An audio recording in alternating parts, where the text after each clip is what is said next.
Good evening. आगे बढ़ते हैं हम लोग। ओके एवरीबॉडी, चैप्टर नंबर 7 में थे हम लोग। बस एक दो सेक्शन बच गए अपने ये चैप्टर के, और इसके ऊपर के क्वेश्चन आंसर देख लेते हैं हम। चलेगा बच्चों? ऑलराइट। तो chapter number 7, management and administration, section number 88, ratio of members 90, 80 ratio of members, 89 beneficial owners, 90 significant beneficial owners, 91 closure of registers. याद आ रहा है? तुम्हारे लिए बस रिविजन करा के दे रहा हूँ। 92 एनुअल रिटर्न, MJD7 ए याद रखना।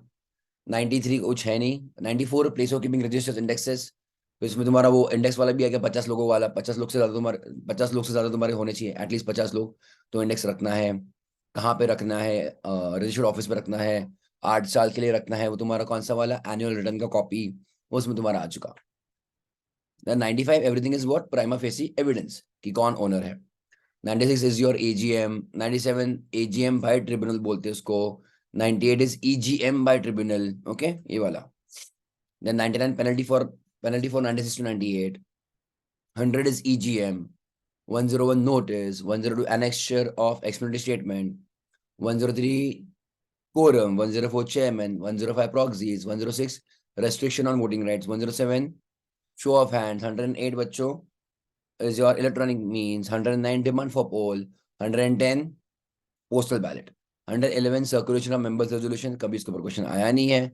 112 is your representative of governor या फिर president. 113 representative of companies. 114 your types of resolution है ना, OR क्या होता है, SR क्या होता है। 115 resolution requiring special notice. 116 is resolution passed in adjourned meeting शायद. Then 117 is resolutions to be filed with ROC. Resolution and agreement should be filed with ROC. 118 important है बहुत, मिनट्स। ओके, मतलब मिनट्स, हमारा minutes का पूरा story आएगा 118 में। 119 inspection of minutes of members. 120 बच्चों maintenance of in electronic records. ये जो भी बोला तुम लोग उसको सबको इलेक्ट्रॉनिक रिकॉर्ड्स में रख सकते हो, 120 ने बोला। 121 report on AGM. Listed companies को करना पड़ता है कि हमारी एजीएम हो चुकी है, उनको रिपोर्ट करना पड़ता है बच्चों with in 30 days. That is 121।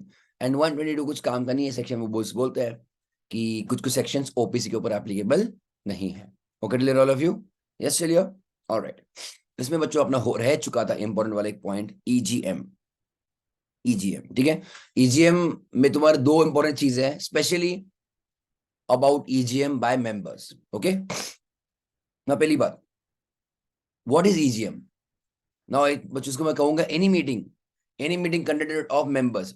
I hope पहली बात तुमको ये क्लियर है एकदम बेसिक, कि जनरल जो बोलते हैं, जनरल मतलब क्या बच्चों? मेंबर्स का मीटिंग है ना? तो any meeting of members which is not AGM, या फिर दो एजीएम के बीच में तुमने कोई मीटिंग ले ली है मेंबर्स की, दैट इज कॉल्ड बच्चों ईजीएम। यस चलिए। विच टाइप ऑफ बिजनेस बच्चों can be conducted in EGM? Which type of business?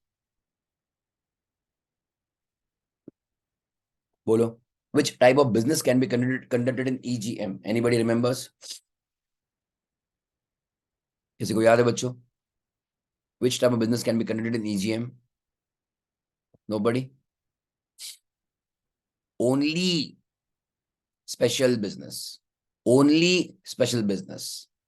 There are two types of business बच्चों, दो टाइप की बिजनेस तुम्हारे। कौन सी? Ordinary business and special business. Ordinary business तुम्हारे होंगे ओनली इन एजीएम, और ओके, पर स्पेशल बिजनेस बच्चों तुम्हारे कंपल्सरीली कहाँ पे हो भी सकता? एजीएम में भी हो सकता है special business, as well as EGM में भी हो सकता है। ये मैंने ऑलरेडी पहले के लेक्चर्स में पढ़ा लिया है तुमको, तो you can again refer to that. Right, याद आ रहा है ना? एजीएम में ordinary as well special business चलता है, बट ईजीएम में कंपल्सरीली बच्चों स्पेशल बिजनेस ही चलता है। Now what is special business? Any business other than ordinary business. अब तुम बोलोगे सर ऑर्डिनरी बिजनेस क्या? तो डिविडेंड डिक्लेरेशन, डायरेक्टर का अपॉइंटमेंट, ऑडिटर का अपॉइंटमेंट, और adoption of your financial statements, reports वगैरह, है ना? ये तुम्हारे चार होते हैं बच्चों ऑर्डिनरी बिजनेस। याद आ रहा है? उसको छोड़ के कुछ भी रहेगा, that is called as special business. ठीक है एवरीबॉडी? एग्जांपल डीवीआर के शेयर्स देने हैं, बायबैक करना है, बोनस देना है, नाम बदलना है, ऑब्जेक्ट बदलना है तुमको, वो सब चीजें तुम्हारी। ओके चलो आगे बढ़ो मैं बच्चों। Alright, so who can call the EGM? मतलब ध्यान देना, किसके पास अथॉरिटी है ईजीएम कॉल करने की? इंपॉर्टेंट। एक हम लोग यहाँ पे देखते हैं बच्चों, बीओडीज खुद, ध्यान देना अभी इंपॉर्टेंट है। बीओडीज बच्चों खुद कॉल कर सकते हैं ईजीएम। ओके एवरीबॉडी, बीओडीज खुद, उनको लगा तो। ये तुम्हारा हो चुका, दैट इज पॉइंट नंबर 1। अगर मैं दूसरा देखो, जस्ट थोड़ी देर पहले अपने सेक्शन देखा था, तो बच्चों ट्रिब्यूनल के पास भी पावर है। ट्रिब्यूनल के पास भी बच्चों पावर है ईजीएम कॉल करने का। ओके एवरीबॉडी, क्योंकि वहां पे क्या लिखा है, if you look at the wordings other than EGM लिखा था। अब बच्चों अदर देन ईजीएम कौन सा बच गया, ईजीएम। तो ट्रिब्यूनल के पास पावर है ईजीएम कॉल करने का, समझा। तो पहला एक देखा हम लोगों ने, डायरेक्टर्स खुद बोला सकते हैं, दूसरा बच्चों कौन सा, ट्रिब्यूनल। क्लियर। तीसरा और चौथा सेम है, तीसरा और चौथा सेम है। तीसरा क्या है कि मेंबर्स ने रिक्वेस्ट किया कंपनी को, मेंबर्स ने रिक्वेस्ट किया कंपनी को ईजीएम बुलाओ, और बच्चों कंपनी ने सुन लिया उनका बात, समझी कि नहीं समझी। मेंबर्स ने रिक्वेस्ट किया कि ईजीएम कंडक्ट करवाओ। ओके एवरीबॉडी, तो फाइन, मतलब फिर उनके रिक्वेस्ट के ऊपर हो चुका। और चौथा वाला बहुत इंपॉर्टेंट है, बहुत इंपॉर्टेंट है बच्चों। चौथा वाला क्या कहता है कि मेंबर्स ने रिक्वेस्ट किया कि ईजीएम बुलाओ, पर कंपनी ने सुना नहीं उनका, कंपनी ने बच्चों सुना नहीं उनका। ओके, क्योंकि जनरली बच्चों क्या होता है, मीटिंग ये जो प्रोसेस है उसका जो काम है सब कुछ, नोटिस देना, इनवाइट करना, बुकिंग करना हॉल के लिए वगैरह वगैरह, कौन करता है, मैनेजमेंट करता है। मैनेजमेंट, मैनेजमेंट मतलब डायरेक्टर्स।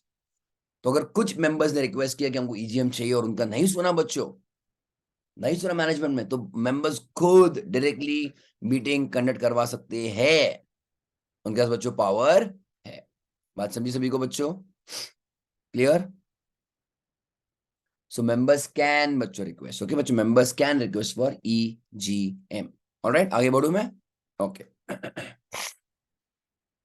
ध्यान देना, कहाँ पे था मैं, अब तो बीओडी हो गया। दूसरा वाला, सच नंबर ऑफ मेंबर्स, ध्यान देना, अब मेंबर्स रिक्वेस्ट कर रहे हैं, who hold on the date of receipt और रिक्वेजिशन, मतलब रिक्वेस्ट कर रहे हैं मेंबर्स, कुछ मेंबर्स रिक्वेस्ट कर रहे हैं। कितने मेंबर्स, कम से कम at least 1/10 of such paid up capital carrying बच्चों वोटिंग राइट्स, तो तुम उसको मान लेना एटलीस्ट 1/10 ऑफ वोटिंग राइट्स वाले। यस, चलिए ये याद रखो प्लीज, वेरी इंपॉर्टेंट। कितना बच्चों, 1/10 ऑफ वोटिंग राइट्स वाले। बच्चों क्या ये 1/10 वहां पर भी था, demand for postal ballot, demand for poll में भी था, डिमांड फॉर पोल 109 में, चेक करो। मैं तो जितना तुमको यहाँ वहाँ रिलेट करूंगा उतना तुम्हारा बच्चों क्लैरिफिकेशन हो जाएगा दिमाग में, है कि नहीं, चेक करो। है कि नहीं, सेम थिंग 109 में भी बच्चों, एटलीस्ट नॉट लेस देन, मतलब वही at least 1/10 of total voting power 109 में। ओके, और ईजीएम में 1/10 ऑफ वोट, तुम्हारा paid up capital carrying voting rights. Okay all of you, आगे बढ़े हम लोग बच्चों। At least 1/10 of voting rights. अब यहाँ पे कॉमन सेंस बच्चों किसने बोला, मेंबर्स, मेंबर्स ही कोई लाना, प्रॉक्सी वॉक्सी मत डालो यहाँ पे, प्रॉक्सी बच्चों क्योंकि मीटिंग के अंदर होता है, यहाँ पे तो हमको मीटिंग बुलानी है। ओके, तो at least 1/10 of total voting power. अगर कैपिटल नहीं है तो बच्चों 1/10 of voting power guarantee company को छोड़ दो, उसका कोई टेंशन नहीं है, ठीक है ना। तो आई होप तुमको स्टोरी तो समझा, कौन किसको रिक्वेस्ट कर रहा है, मेंबर्स रिक्वेस्ट कर रहे हैं कंपनी को हमारी मीटिंग बुलाओ। Okay, the requisition shall set out the matters for the consideration of which the meeting is to be called. मतलब ये रिक्वेस्ट समझा, रिक्वेस्ट है ना, रिक्वेस्ट मतलब बच्चों रिक्वेस्ट, कि भाई हमको मीटिंग क्यों बुलानी है, एजेंडा क्या हमारे मीटिंग का, इन्होंने डिस्कस करना चाहिए। And shall be signed by the requisitionist and send to the registered office of the company. Important है, फालतू चीज है बट इंपॉर्टेंट है। इट शैल बी बच्चों साइन बाय द रिक्वेजिशनिस्ट, अब सब लोग साइन करेंगे या फिर somebody on all of their behalf, बच्चों वो साइन कर सकते हैं। ओके, बट हमको ये डिपॉजिट करना है रजिस्टर्ड ऑफिस पर। ओके, क्या डिपॉजिट करना है, रिक्वेजिशन। क्लियर, कौन डिपॉजिट करेंगे, रिक्वेजिशनिस्ट। रिक्वेजिशनिस्ट बच्चों कौन रहेंगे, जिनके पास कम से कम सब मिला के 1/10 ऑफ पेड अप कैपिटल है कैरिंग वोटिंग राइट्स, ठीक है, फाइनली। अब जब हमने सबमिट किया, जब हमने सबमिट किया, समझा बच्चों, रिक्वेजिशन, उसके विद इन 21 डेज, उसके विद इन 21 डेज बच्चों मैनेजमेंट ने कुछ ना कुछ तो करना चाहिए, ठीक है, ठीक है बच्चों। विद इन 21 डेज मैनेजमेंट ने, मतलब कंपनी ने कुछ ना कुछ तो पक्के से करना चाहिए। They should send a notice, they should send a notice within the next 21 days. Okay everybody, समझे यहां तक। Now if the board, if the board does not call a meeting within 21 days, बात समझी, सुनो मेरी बात, मेंबर्स ने company को रिक्वेस्ट किया और कंपनी ने सुन लिया, अच्छी बात, तो सब खुश बच्चों, हाँ या ना, है ना। तो हम कितना टाइम रुकेंगे, मेंबर्स भी बच्चों कितना टाइम रुकेंगे देखने के लिए कि ये लोग बुला रहे हैं या नहीं बुला रहे हैं मीटिंग। तो 21 days। ओके एवरीबॉडी, कितना? 21 days। सो अगर बोर्ड ने बुलाया नहीं, डज नॉट कॉल बोला बच्चों में ना, डज नॉट कॉल मतलब नोटिस नहीं भेजा within 21 days from the date of receipt of requisition. समझा बच्चों, हाँ या ना? Then the requisitionists may themselves call a meeting within a period of 3 months from the date of requisition. Yes, चलिए everybody, within कितना बच्चों? 3 महीने के अंदर। Yes or no everybody? देखें हम लोग बच्चों, चलो चेक करो। A board doesn't call EGM within 21 days. Okay? To conduct EGM within 45 days from receipt of requisition. Okay? ध्यान देना, कॉल एंड मीटिंग ये दो अलग अलग वर्ड मैंने जानबूझ के बोल्ड करके रखे हैं। बात समझी कि नहीं समझी? दोनों है अपने पास, चलो चेक करो। I give you example. चलेगा बच्चों? रेडी? चेक करो बच्चों, रिक्वेजिशन डेट दिया है, रिक्वेजिशन बच्चों डेट दिया गया है 1 जनवरी 2023 फॉर एग्जांपल। Yes clear? ये कौन सा डेट है? जब जिस दिन मेंबर्स ने, वो तुम्हारे रिक्वेजिशनिस्ट ने बच्चों डिपॉजिट किया है रिक्वेजिशन कंपनी को 1 जनवरी को। बाय विच डेट बोर्ड ने बच्चों नोटिस भेजना चाहिए? 22 मान लो, ठीक है? 22 21 + 21 मान लो। बात समझी? 22 तक बच्चों नोटिस देनी चाहिए। Is okay everybody? कि हम बच्चों क्या मीटिंग बुला रहे हैं। Yes clear? अब मुझको ये बताओ बच्चों, थोड़ा सा फिर से लॉजिक यूज करो, थोड़ा सा लॉजिक यूज करो। सेक्शन 101 याद है बच्चों? 101 करेक्ट अक्षता? 101 तुम्हारा क्या? नोटिस। अब 101 ने क्या बोला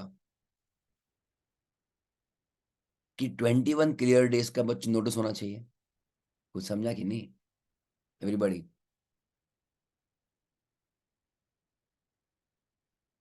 एवरीबॉडी ओके टिल हियर? 21 ध्यान दो, मेरे मेरे एग्जाम्पल पे ध्यान दो।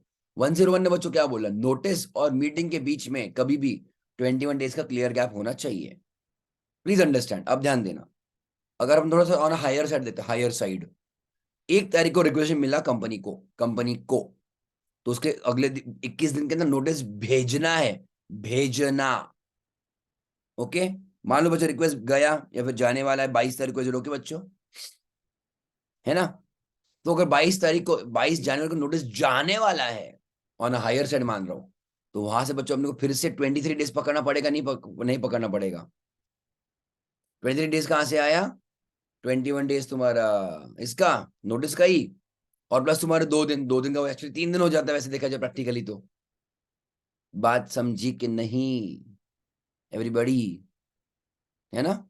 तो उन्होंने बच्चों 22 तारीख को भेजा। ओके? इसलिए उन्होंने क्या बोला, अब ध्यान देना, ये 21 डेज हो चुके हैं प्लस अगले तुम्हारे बच्चों ये पकड़ लो 21 डेज से तुम्हारा क्लियर, प्लस तुम्हारा 2 दिन का बच्चों 3 दिन पकड़ो 24। हाँ या ना? Yes clear everybody? सो 24 + 21 कितना हो तुम्हारा? ये 45 हुआ क्या?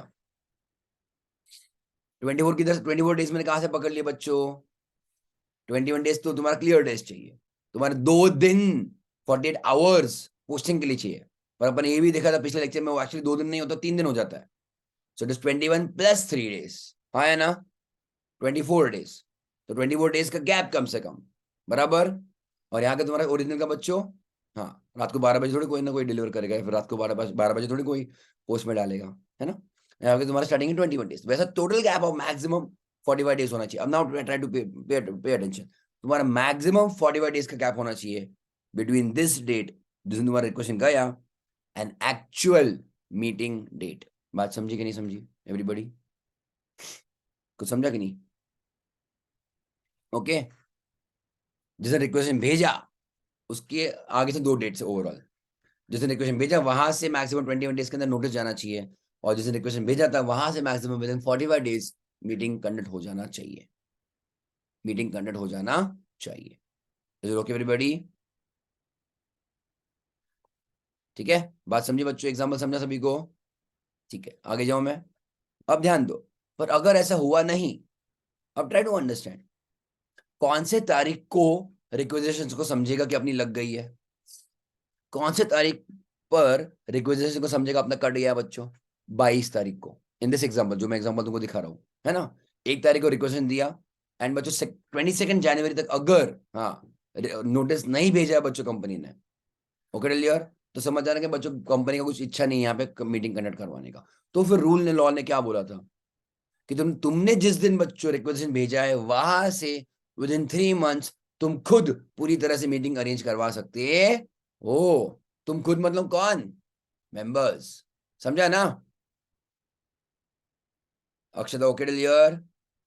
तो बच्चों हम कहां से 3 महीना पकड़ेंगे अभी? 1 जनवरी से, अगर मान लो 22 तारीख तक बच्चों कंपनी ने नोटिस नहीं भेजा, तो हमने जैसे रिक्वेजिशन भेजा, रिक्वेजिशन वहां से 3 महीना, so Feb, March, April. Okay everybody? Yes, तो 1 अप्रैल पकड़ लो। यस और no? So within 3 months, 1 अप्रैल तक मेंबर्स खुद अपना बच्चों ईजीएम कंडक्ट करवा सकते हैं, खुद ब खुद, on its own, on their own. अरे हाँ या ना? हाँ या ना? Yes all of you.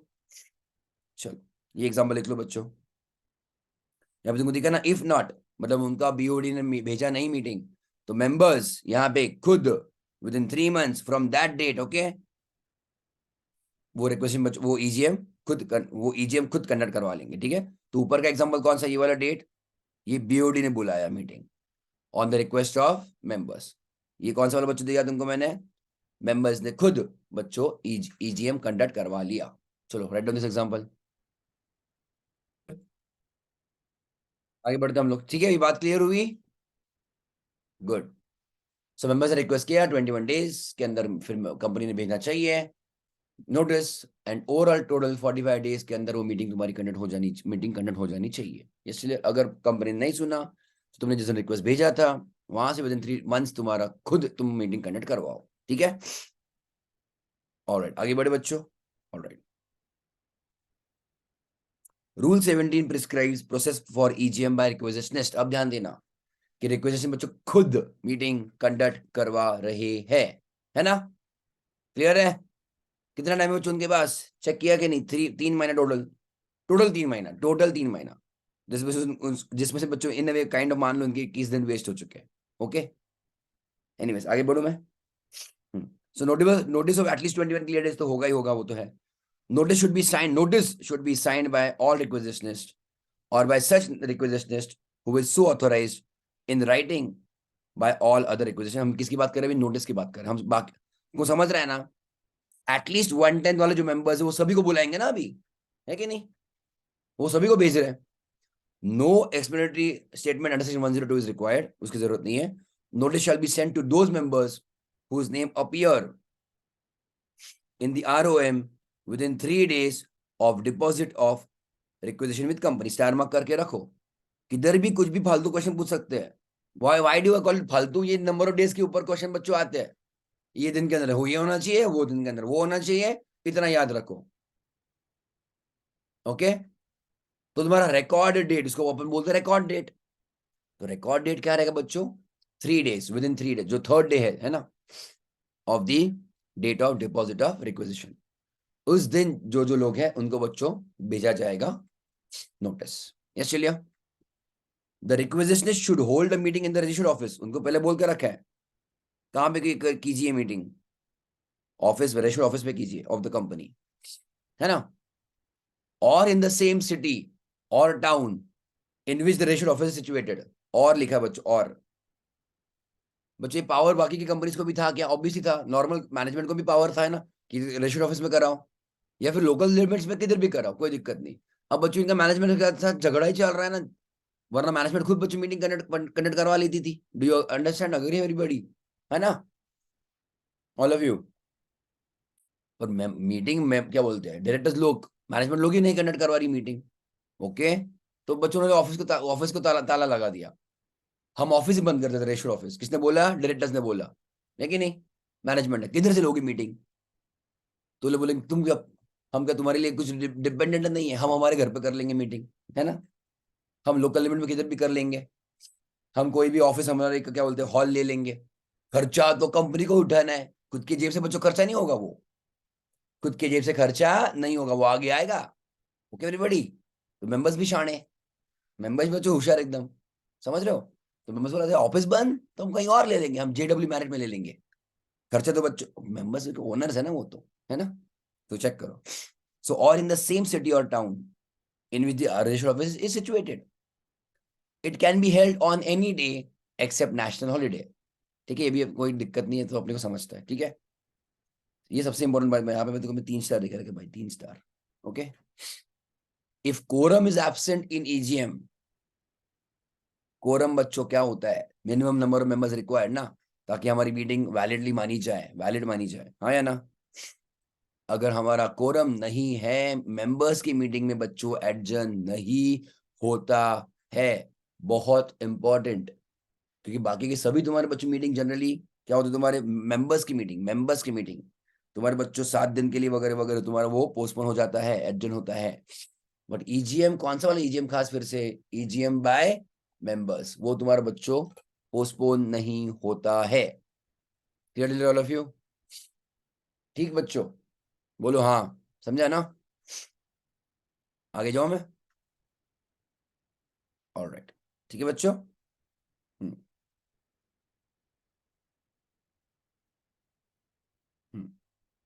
Any reasonable expenses, okay. फिर तुमने बड़े होटल में हॉल ले लिया तो चलेगा, और तुम कॉकटेल मंगा रहे हो, मॉकटेल मंगा रहे हो, है ना, बड़े बड़े बच्चों स्टार्टर्स मंगा रहे हो तुम लोग, वो सब नहीं। So any reasonable expenses incurred by the requisitionist. अब रीजनेबल एक्सपेंस तुम्हारा ये भी रहेगा ना, कि हम सभी को नोटिस भेज रहे हैं, नोटिस भेजना ना हमको, नोटिस भेजने का भी खर्चा आएगा, okay. So incurred by requisitionist shall be reimbursed by company, not just that, very important, company को रीइंबर्स करना पड़ेगा, but deducted, okay, but it is deducted from the salary or you can see income of the director। बहुत मस्त point है ये, company क्यों bear करे। अब कंपनी बेयर करे मतलब अल्टीमेटली मेंबर बेयर कर रहे हैं उनकी प्रॉफिट में से, बात एक ही है ना। Are you getting my point. तो बच्चों डायरेक्टर के सैलरी में से काटेंगे ये पैसा, कि whoever is the defaulting director, जिसने ना बोला या फिर विदाउट एनी रीजन उसने बच्चों रिजेक्ट कर दिया रिक्वेस्ट। ओके एवरीबॉडी समझा कि नहीं।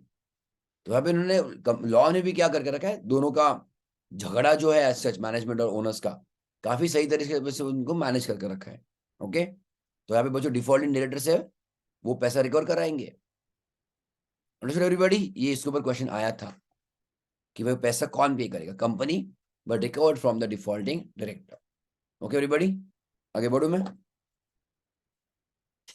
EGM will always be conducted with in India. AGM तुम्हारा तो बच्चों एजीएम इंडिया में ही होता है तुम्हारा, हाँ यार एजीएम ऑल्सो, बस तुम्हारा अनलिस्टेड किसके लिए, प्राइवेट कंपनी के लिए ना, उनके लिए अलाउड है ना, private company, unlisted private company के लिए they can hold their AGM anywhere in India, हाँ है ना। 96 में देखो बच्चों, 96 में आपने देखा था एजीएम के सेक्शन में, ओके एवरीबॉडी, आगे जाओ मैं बच्चों। 96 में बच्चों किसका देख रखा था, अनलिस्टेड पब्लिक था या ओनली प्राइवेट था, अनलिस्टेड कंपनी बच्चों, तो अनलिस्टेड पब्लिक भी तुम्हारा आ सकता है है ना। EGM can be conducted any place in India, मस्त है ना, घूम के आओ फिर के आओ, है ना। दिल्ली वाले लोग बच्चों गोवा में एंजॉय करेंगे एजीएम के लिए, once in year. So any बच्चों अनलिस्टेड कंपनी, बट उसके लिए इंपॉर्टेंट क्या है, 100% कंसेंट चाहिए बच्चों, 100% कंसेंट चाहिए, ठीक है एवरीबॉडी, आगे जाओ मैं। अरे हाँ बच्चों, ठीक है, ऑलराइट।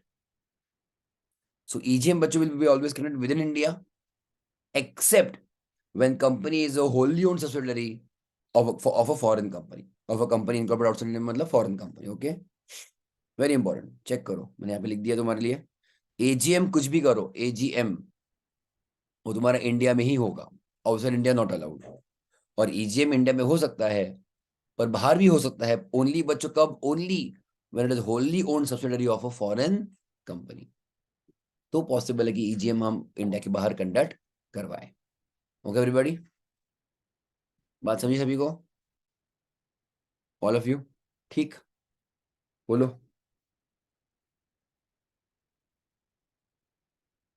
ठीक है आगे बढ़े हम लोग, ओके बच्चों।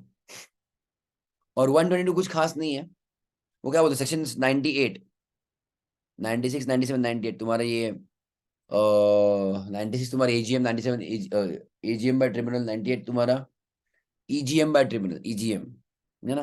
देन पूरा सेक्शन 100 से लेके 111 तक, 100 तुम्हारा EGM, notice, quorum, chairman, voting, सब कुछ will not apply to OPC. बच्चों कॉमन सेंस, ओपीसी किसके साथ मीटिंग करेगा? आईने में बात करके बच्चों मीटिंग करने वाला है कि वो आईने के सामने है? नहीं ना। ओके। आगे जाओ मैं, चलो। Then any matter which requires AGM, EGM for passing OR या SR, it shall be sufficient if, in case of OPC, the resolution is communicated by the member to the company and entered in the minutes book and signed and dated by the member, and such a date shall be deemed to be the date of the meeting. Time pass. उसने बस record में लिखा कि हाँ भाई ये resolution pass हुआ है, तो जिस दिन बच्चों रिकॉर्ड में लिखा है उस दिन मान लिया जाए कि उस दिन मीटिंग था, या फिर उस दिन प्रॉपरली मीटिंग कंडक्ट हुआ है। ओपीसी बच्चों किसके साथ मीटिंग करेगा ना? यस चलिए ऑल ऑफ यू, आगे बढ़े हम लोग।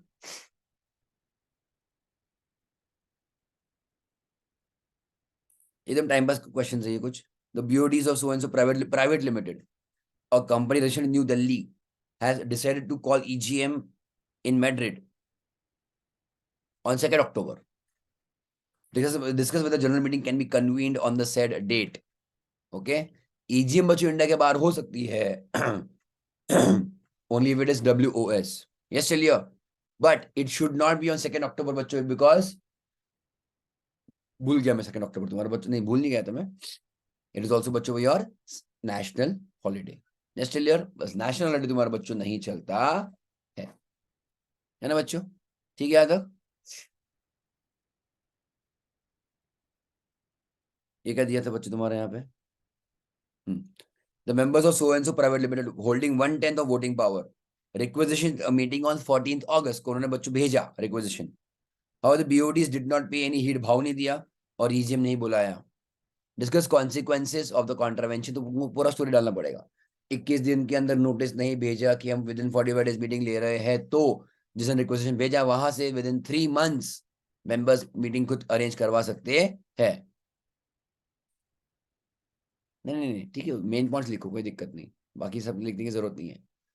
इतना फिर मेंबर्स 3 महीने के अंदर कर सकते हैं, हाँ या ना everybody?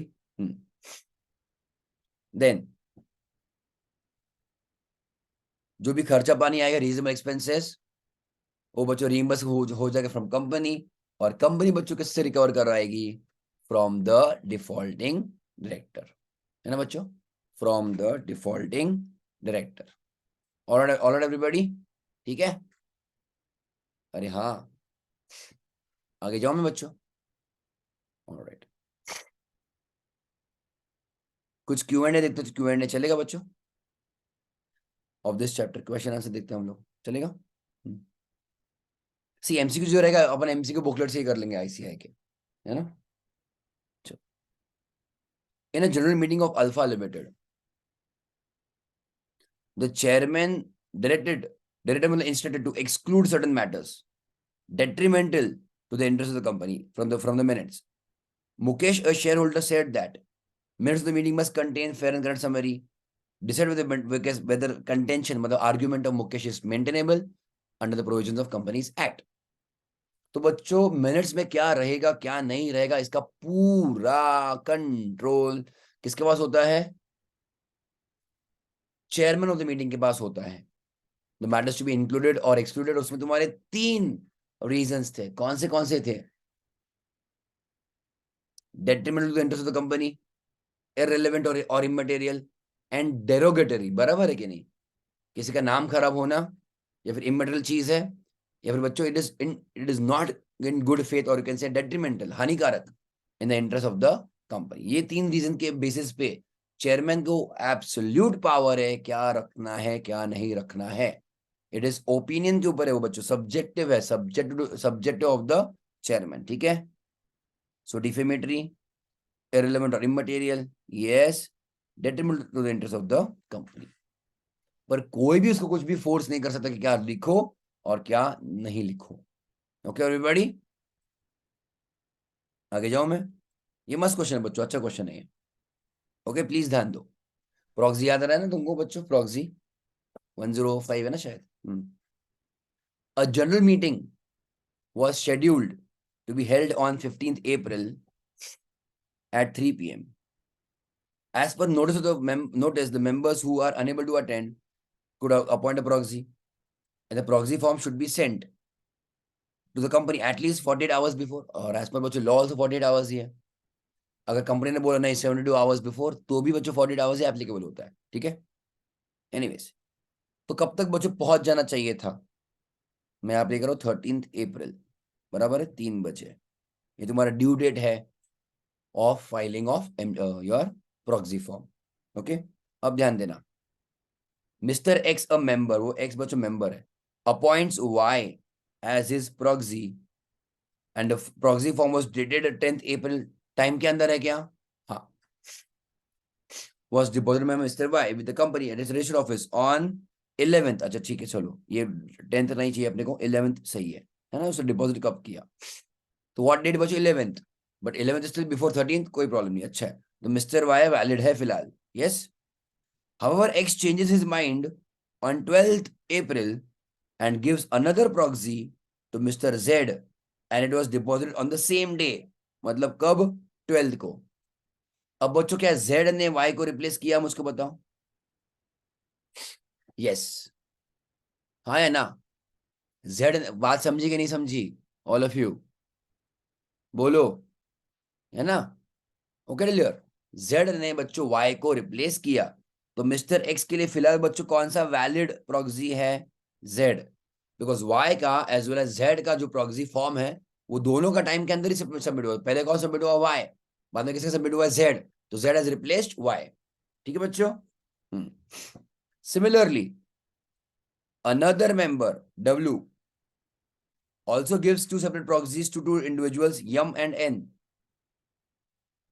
In case of M का बच्चों 12 तारीख का हुआ था डिपॉजिट। ओके, अभी भी 12 तारीख बच्चों क्या बोलते हैं उसको, अलाउड है क्या? अलाउड है, 12 तारीख बच्चों विद टाइम पीरियड के अंदर ही है। यस चलिए।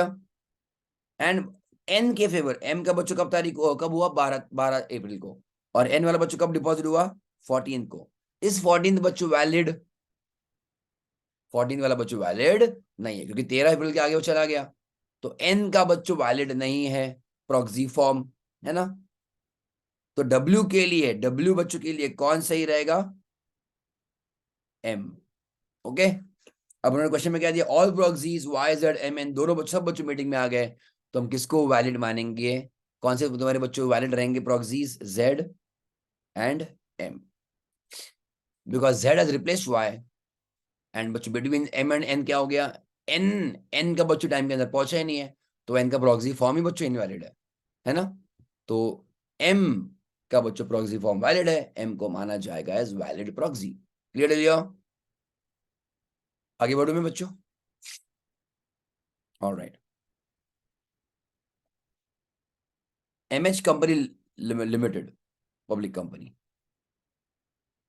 सर्व्ड अ नोटिस ऑफ, तो इधर में टाइम लिमिट्स का प्रोविजन बताएगा इन देन केस। हाँ हाँ हाँ, तुमको 40 आवर्स वाला लिखता है, ये दिखता है ना? तो तुमको रीजन देना पड़ेगा कि N का टाइम के अंदर नहीं हुआ था। यस ऑल ऑफ यू, आगे बढ़े हम लोग। So the company served a notice of general meeting upon share holders. The notice stated that issue of sweat equity, मतलब ऑर्डिनरी बिजनेस है बच्चों या स्पेशल बिजनेस है? ये स्पेशल बिजनेस है, will be considered at meeting. Mister A, a share holder, complains that issue of sweat equity was not specified in the fully in the notice.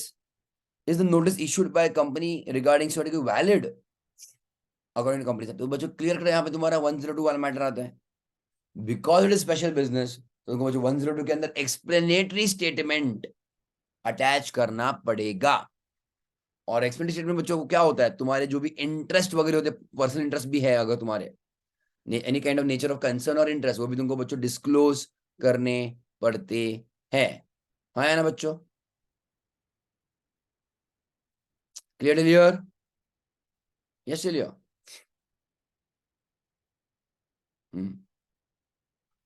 एक minute.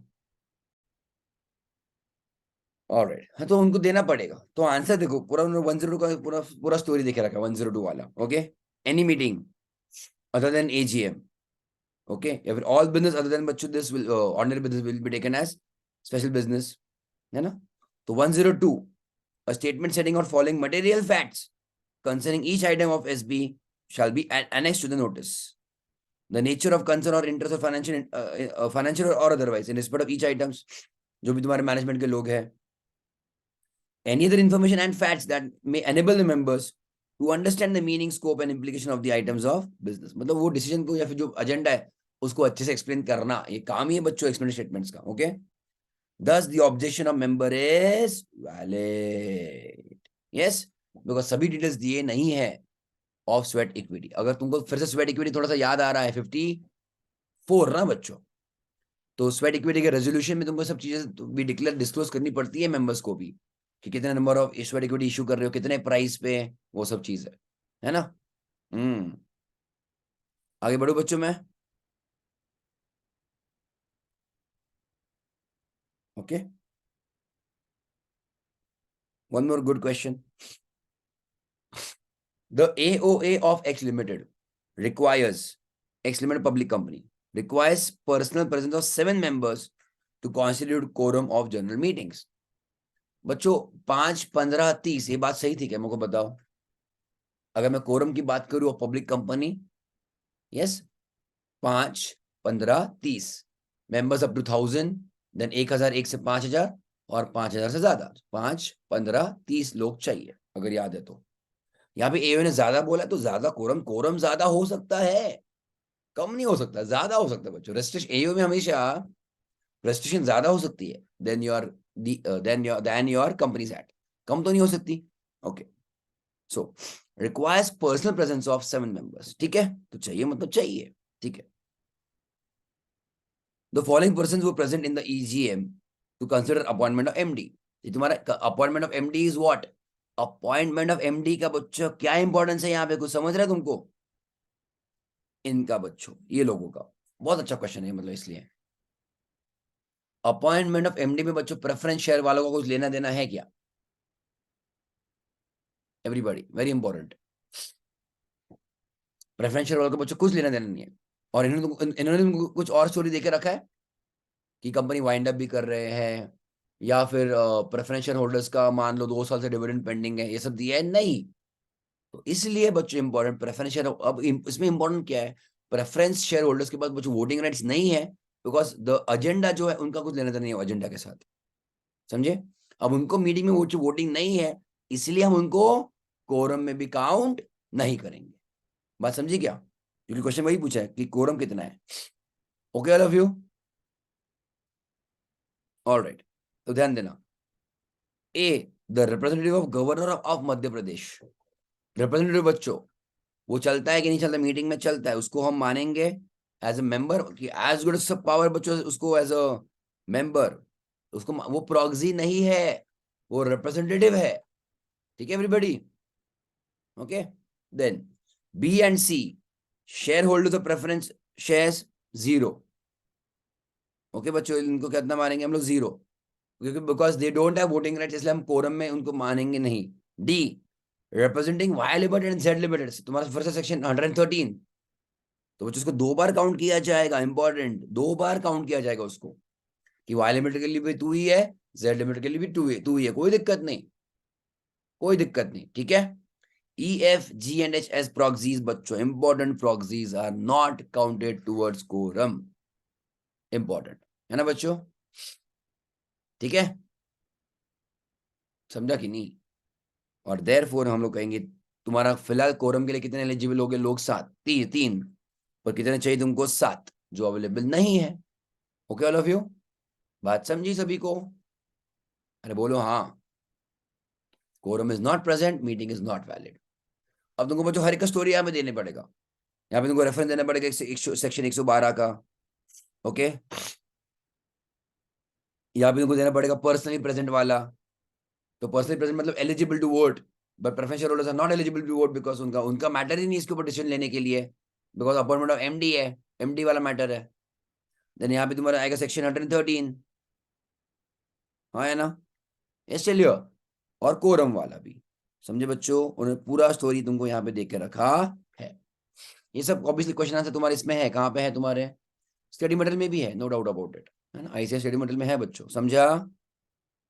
तो उन्होंने पहले बोला 5 और 7, बात समझ रही है, I just highlight here also, check करो कि एक तो पहली बात 5 या 7, तो 7 आएगा तुम्हारा कोरम, मतलब minimum requirement, whichever is higher, हाँ है ना। देन प्रॉक्सी को हम काउंट नहीं करते हैं, नॉट बाय प्रॉक्सी, है ना, ठीक है। रिप्रेजेंटेटिव बच्चों काउंट करते हैं, वो डीम टू बी मेंबर माना जाएगा, ठीक है बच्चों। प्रेसिडेंट या फिर गवर्नर का स्टोरी देके रखा, रिप्रेजेंटेटिव को अपॉइंट कर सकता है, ठीक है। So in view of there are only 3 members personally present, कौन कौन, वो ए एंड कौन तुम्हारा डी, है ना बच्चों, चेक करो। ए तो allowed, B and C excluded बच्चों, बिकॉज वो प्रेफरेंस वाले हैं, और एजेंडा किसका है, एमडी का अपॉइंटमेंट का है, सो उनका राइट ही नहीं बच्चों वोट करने का, हाँ या ना, तो उनको वोटिंग राइट्स नहीं, इसलिए बच्चों कोरम में काउंट नहीं, ठीक है। Then D will have 2 votes, important, क्योंकि वो 2 लोगों को बच्चों रिप्रेजेंट कर रहा है ना, इंपॉर्टेंट। एंड बच्चों तुम्हारे प्रॉक्सीज है, सो proxies are not counted towards quorum, है ना बच्चों। तो quorum has not been met, और तुम्हारे ये वैलिड कोरम नहीं, तो देखो तुम्हारी मीटिंग भी बच्चों वैलिड नहीं माना जाएगा अगर तुम लेते हो तो, राइट एवरीबॉडी, समझे, अरे हाँ या ना, ऑल ऑफ यू, ठीक है बच्चों यहां तक, alright. S a share holder gives a notice for inspecting proxies, कितने दिनों का बच्चों नोटिस देना चाहिए, अगर याद है तो,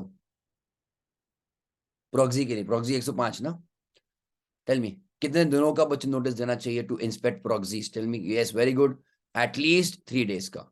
and when can you actually inspect proxy, तुम कब जाके चेक कर सकते हो, लास्ट के 24 आवर्स से, जब भी तुम्हारा मीटिंग है वो टाइम के लास्ट 24 आवर्स से लेके मीटिंग खत्म होने तक you can inspect proxies, clear, तो ये तुम्हारे 2 रूल्स है बच्चों। तो S a share holder gives a notice for inspecting proxies 5 days before the meeting, कोई दिक्कत नहीं, अच्छी बात है, okay. And approaches the company 2 days before, 2 दिन पहले नहीं चलेगा ना भाई, अरे 2 दिन पहले तो हम लोग खुद प्रॉक्सी के फॉर्म ले रहे हैं, तो हमें आने तो दो, सेटल तो करने दो, हमको रिकॉर्ड में तो लेने दो, ठीक से पूरा अरेंज तो करने दो, फिर आना, आई होप तुमको समझ रहे हैं। प्रॉक्सी सबमिशन का फॉर्म, प्रॉक्सी सबमिशन का टाइम पीरियड लास्ट 48 आवर्स तक ही है, हाँ या ना, पर इंस्पेक्शन के लिए लास्ट 24 आवर्स, तो 48 आवर्स, लास्ट के 48 आवर्स तक तो हम लोग ले ही रहे थे ना प्रॉक्सी फॉर्म बच्चों, है कि नहीं बच्चों, लास्ट के 48 आवर्स तक कह रहा हूं मैं, तक, टिल, यस। तो इंस्पेक्शन के लिए you are allowed after, in the last 24 hours of the meeting, yes चलिए, करेक्ट। तो what is the legal position in this regard, simple, तुमको यहाँ पे इन अ वे, ये इन अ वे डायरेक्ट क्वेश्चन ही है, हार्डली बस उनको टाइम पास तुमको देके रखा है, ओके। तो यहाँ पे तुमको बच्चों बस डायरेक्ट क्वेश्चन का ही स्टोरी डालना है, 105 के हिसाब से 3 days before, sorry at least 3 days का तुम्हारा नोटिस देना चाहिए बच्चों, यस।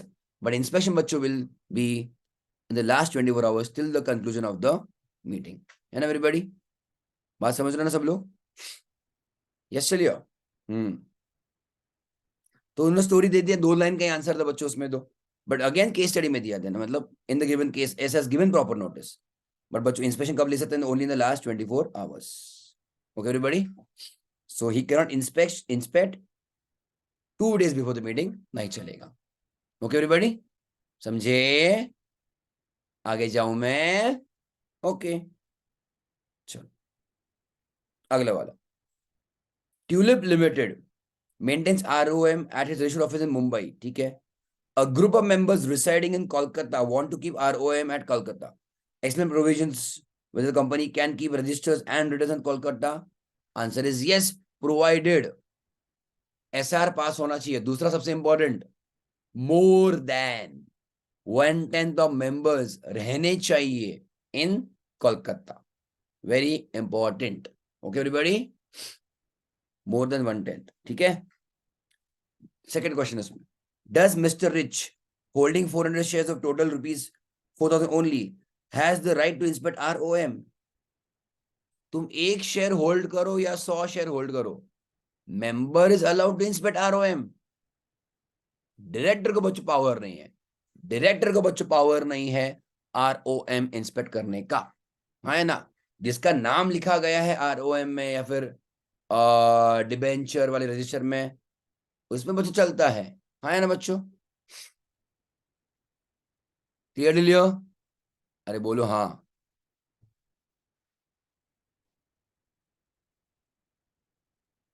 आगे बढ़े हम लोग। गुड। तुमने क्या स्टोरी देखा रखा बच्चों, चेक करो। 88 में के अंदर बोला shall be kept registered office only, कौन? 88 में ROM एंड तुम्हारे कॉपीज ऑफ एनुअल रिटर्न बच्चों एक्सेट्रा तुम्हारा रहेगा आर रजिस्टर्ड ऑफिस पे ही रहेगा, ओके। मोर देन 110 तो मेंबर्स जहां पे रहेंगे एंड SR तुम्हारे पास हुआ तो हम वहां पे रख सकते हैं, ठीक है। सो प्रोवाइडेड तुम्हारे बच्चों इन दिस क्वेश्चन कोलकाता में 110 से ज्यादा तुम्हारे मेंबर्स है। देन आगे क्या था तुम्हारे बच्चों वो इंस्पेक्शन। 94 ने बोला बच्चों, 94 नहीं बोला, प्लीज याद रखो, है ना। तो प्रॉपर एक ही सेक्शन के ऊपर बच्चों देखे रखा है। तो shall be open for inspection by for any member debenture holders, okay, during business hours without any payment of fees. Important, free of cost inspect कर सकते हो। कॉपी चाहिए तुमको तो पैसे भरना पड़ता है ना। Without payment of any fees and by any other person, बाहर का इंसान कर सकता है, yes, but on payment of fees, ठीक है। तो बच्चों ही इज क्या बोलते हैं member, mister Rich is a member, तो you can inspect ROM during business hours without payment of fees. Clear all of you, ठीक है। अगला वाला examine the validity. The BODs of Stray Limited called EGM upon request of members. However, the meeting was adjourned on the ground that quorum was not present at the meeting.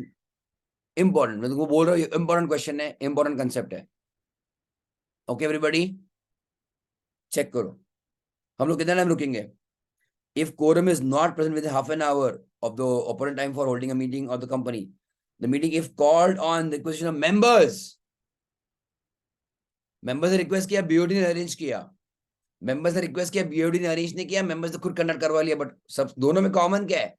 EGM was conducted on requisition of members. EGM क्यों हुआ? Members के request की वजह से। ऐसे वाले case में तुम्हारा कोरम अगर नहीं आता है, तुम लोग मीटिंग अरेंज करवा रहे हो, तुम्हारे लोग नहीं आए, बात समझ रहे हो ना। तुम लोगों ने रिक्वेस्ट किया मेंबर्स ने कि मीटिंग कंडक्ट करो, तुम लोग ही नहीं आए, है ना, तो बच्चों मीटिंग कैंसिल, वो एडजर्न नहीं होगी, okay. The meeting stands cancelled and not adjourned. Okay everybody, समझा बच्चों। तो अगर यहाँ पे कंपनी ने एडजर्न करवाया तो गलत है ना। आगे बढ़े हम लोग बच्चों, okay.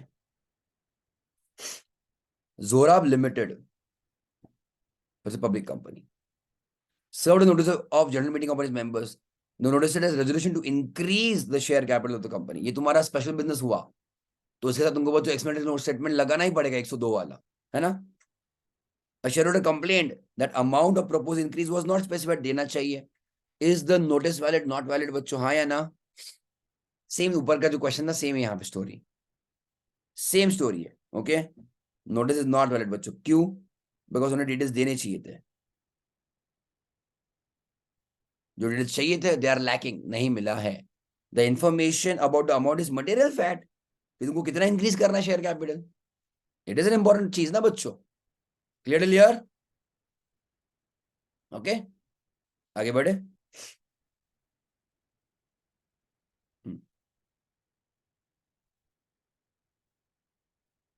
Examine the validity of following decisions, okay. An AGM of a company having share capital 80 members present in the person or by proxy holding more than 1/10 of total voting power, demand for poll, yes, और bye proxy बच्चों बहुत important word है वहां पे, मैं तुमको बहुत बार उधर तुमको ऑलरेडी 5 स्टार लगा के दे दिया मैंने तुमको, हाँ या ना बच्चों। यस चलिए, इंपॉर्टेंट है। तो can proxy also demand for poll, yes, उनके पास 4 में से बच्चों एक ही option available as it is. Show of hands नहीं चलता, इलेक्ट्रॉनिक मींस नहीं चलता, पोस्टल बैलेट भी नहीं चलता, so demand for poll, so member plus proxies अगर वो तो सब मिला के मोर देन 1/10 है तो बच्चों वो लोग पोल डिमांड कर सकते हैं। Okay, the chairman of the meeting rejected the request on the ground that only members present in the person can demand for poll proxy. नहीं तो बच्चों चेयरमैन का डिसीजन गलत है। Okay everybody. दूसरा आगे, in the AGM during the process of poll, the members who earlier demanded for poll wanted to withdraw it. उन्होंने demand किया पोल के लिए, बट जब चल रहा था उन्होंने खुद बोला कि नहीं नहीं नहीं पोल कैंसिल करो, कोई दिक्कत नहीं। The chairman of the meeting rejected the request on the ground that, एक बार पोल चालू हो गया तो it cannot be withdrawn, even that is wrong. Even that is wrong बच्चों। एक बार तुमने रिक्वेस्ट किया कि पोल विड्रॉ करो तो चलता है, इट इज कंप्लीटली अलाउड। तुम कभी भी ये बच्चों रिक्वेस्ट कर सकते हो कि पोल को बंद किया जाए। Okay everybody, all of you okay Leo?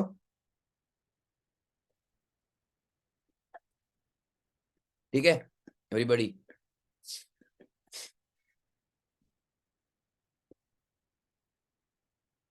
Okay, सो दोनों दोनों दोनों दोनों डिसीजन बच्चों चेयरमैन के गलत है। ऑलराइट, ये और बाय प्रॉक्सी ना बच्चों बहुत इंपॉर्टेंट है। ओके, या फिर कौन कर सकता है? जिनके पास कम से कम 5 लाख के शेयर्स है। ओके, किसके लिए? Demand for poll. Withdrawal of demand, yes, poll में भी withdrawn at any time by the person जिन्होंने रिक्वेस्ट किया था।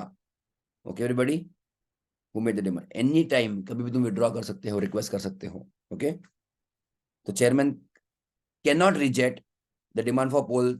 Okay, and chairman also can not reject the request of withdrawal of demand for poll. Okay all of you.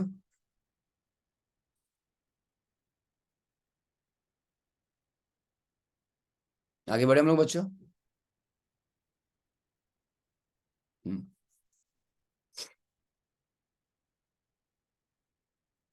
3 star दिया, important तो रहेगा। Miraj limited held its AGM on 15 September. Meeting करवा लिया। The meeting was presided over by Venkat, the chairman of company's BODs. On 17 September, Venkat, chairman without signing the minutes, left India to look after जो भी है London में गया वो। अगर तुमको याद है बच्चों, minutes within 30 days sign करना पड़ता है, हाँ है ना? Referring to Companies Act, examine the manner in which the minutes of the above meeting are to be signed in absence of Venkat. और कौन साइन करेगा, इंपॉर्टेंट क्वेश्चन है। ओके, तो देखो बच्चों, बोर्ड मीटिंग का अगर है बोर्ड मीटिंग तो वही तुम्हारा चेयरमैन या फिर अगली मीटिंग का चेयरमैन होता है बोर्ड मीटिंग में। बट मेंबर का रहा तो बच्चों वो खुद मीटिंग का चेयरमैन या फिर any other director approved by the board. अरे हाँ या ना, इंपॉर्टेंट क्वेश्चन है। Okay, I highlight your. हमको पता है कि बच्चों 30 days के अंदर हमको मिनट्स बनाने हैं। Minutes kept shall be evidence, वो सब टाइम पास है, वो सब चीज है कि मिनट हमको sign within 30 days minutes ready रखना है। ठीक है। Each page of such book shall be initialled and last page पे बच्चों प्रॉपर साइन होगा, है ना? हाँ, कौन साइन करेगा? Dated and signed in case of minutes of general meeting, members का meeting by chairman of the same meeting, yes चलिए विद इन 30 days। और अगर वो नहीं कर बिकॉज ऑफ हिज डेथ या फिर इनएबिलिटी बच्चों, okay, by a director duly authorized by the board for the same purpose. Okay,